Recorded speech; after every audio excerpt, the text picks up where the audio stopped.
अस्सलाम वालेकुम, welcome to the study secrets. उम्मीद है आप सब लोग खैरियत से होंगे और माजरत वीडियो लेट आ रही है इस वजह से। एक्चुअली मुझे ख़ुद इंटीग्रेशन की समझ नहीं आ रही थी, तो पहले मैंने ख़ुद समझा है और अब मैं आपको समझाती हूँ कैसे करना है ये। तो हमारा आज का टॉपिक है इंटीग्रेशन।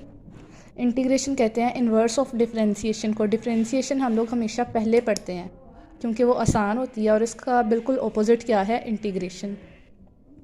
अब इसको हम कैसे लिखते हैं, ये integral sign F of X D of X. अब इसका मतलब क्या है, ये है इंटीग्रल साइन, और एफ एक्स का मतलब है इंटीग्रैंड, यानी कि जिसकी हमने इंटीग्रेशन करनी है, और डी एक्स का मतलब है विद रिस्पेक्ट टू एक्स और वाई। अगर डी एक्स है तो हम with respect to X integration करेंगे, अगर डी वाई है तो विद रिस्पेक्ट टू वाई करेंगे। अब इंटीग्रल जो है वो दो तरह के होते हैं, एक होता है डेफिनेट और एक होता है इनडेफिनेट। डेफिनेट ऐसा इंटीग्रल होता है जिसके अंदर हमें लिमिट बताई होती है, यानी कि हमने इंटीग्रेशन करने के बाद वो जो लिमिट है उसकी वैल्यूज़ पुट करनी होती हैं सॉल्यूशन के अंदर और आंसर निकालना होता है। इनडेफिनेट इंटीग्रल का मतलब होता है कि इसके अंदर हमें कोई लिमिट नहीं बताई हुई, सिर्फ हमने इसे इंटीग्रेट ही करना है, कोई एक्स की वैल्यू पुट नहीं करनी। अब हमने इसे सॉल्व कैसे करना है, जब हमने सॉल्व करना है ना इसे, तो हमने एफ एक्स की इंटीग्रेशन करनी है और डी एक्स को रिमूव करके वहाँ पे उसकी जगह पे सी को ऐड कर देना है। सी का मतलब है आर्बिट्ररी कांस्टेंट, यानी कि कांस्टेंट ऑफ इंटीग्रेशन। सी लगाने का मकसद ये है कि इस वैल्यू की इंटीग्रेशन हो गई है। उम्मीद है कि इतना आपको समझ आया होगा। आगे हम देखते हैं इसके थ्योरम्स। छोटी छोटी चीज़ें हैं इसके अंदर, इनकी समझ आ जाए तो समझे पूरा इंटीग्रेशन हो जाएगा। अब थ्योरम अगर हम लोग देखें तो इसके अंदर दो थ्योरम आते हैं। सबसे पहला थ्योरम ये है कि यहाँ पे integral sign constant F of X D of X दिया होगा। अब जहाँ पे भी आपको कांस्टेंट मिल जाएगा ना, कांस्टेंट के साथ आपने क्या करना है कि कांस्टेंट को उठा के इंटीग्रल साइन से पहले लिख देना है, जैसे यहाँ पे मैंने लिखा है। उसके बाद अंदर जितनी भी वैल्यूज़ बचेंगी उसकी आपने इंटीग्रेशन करनी है, ठीक है, और जो आंसर आएगा उसे कांस्टेंट से मल्टीप्लाई कर देना है।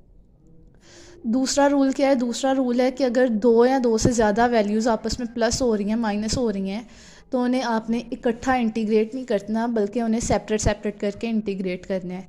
जैसे यहाँ पे है F x plus minus F two x, तो आपने एफ एक्स का अलग, एफ वन एक्स का अलग ले लेना है और एफ टू एक्स का अलग इंटीग्रेशन ले लेना है। तो ये दो छोटे से थ्योरम थे। उसके बाद आ जाते हैं इसके रूल। दो ही रूल हैं इसके। पहला रूल आ जाता है इसका पावर रूल। पावर रूल आपने कब अप्लाई करना है, जब आपकी पावर -1 के अलावा कोई भी होगी। -1 नहीं होनी चाहिए, -1 के अलावा जितनी भी पावर्स होंगी उन सब पे आपने पावर रूल अप्लाई करना है। और कैसे अप्लाई करना है कि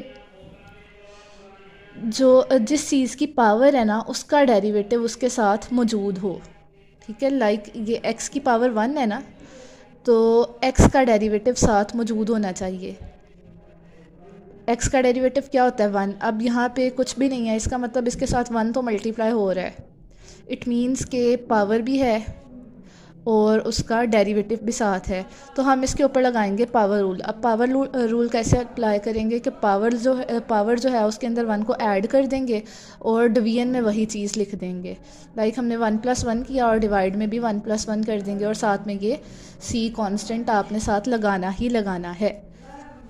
देन आपके पास आ जाता है एल एन रूल।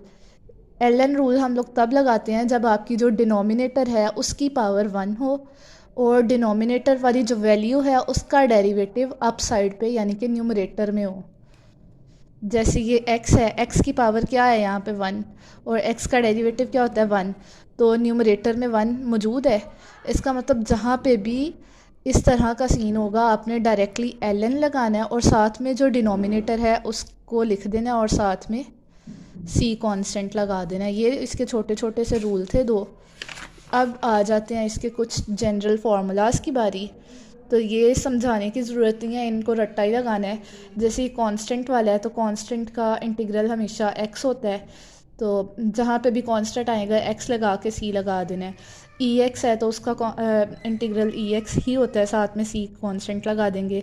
ये पीछे आप इसका रूल पढ़ के आए हो, ln वाला 1/x आ गया तो ln लगा के x लगाएंगे और कांस्टेंट। साइन का डेरिवेटिव, साइन का जो इंटीग्रल है -cos x होता है, cos x का sin x होता है। सीकेंट स्क्वायर एक्स का tan x, cosecant square x का माइनस कोटेंजेंट x, फिर सीकेंट एक्स tan x का आ जाता है secant x, cosecant x cotangent x का आ जाता है माइनस कोसीकेंट x। और tan x का दो तरह से है, या तो आप ln सीकेंट x कर लो या माइनस ln कोस x कर लो, यानी कि जहाँ पे भी tan x आएगा या तो आप ये वाला लगा दो रूल या ये वाला लगा दो। उसके बाद कोटेंजेंट x आता है तो वहाँ पे ln sin x आ जाता है, सीकेंट x है तो ln sin x plus tan x, और कोसीकेंट x है तो ln cosecant x minus cotangent x।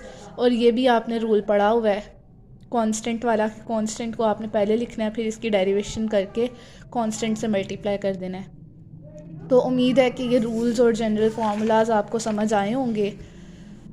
आगे इनके जो सॉल्यूशंस हैं वो हम लोग नेक्स्ट वीडियो में करेंगे। तब तक के लिए इतना ही, और अल्लाह आप सबको कामयाब करे और मुझे भी कामयाब करे। आमीन सुम्मा आमीन। नेक्स्ट वीडियो तक अल्लाह हाफिज़।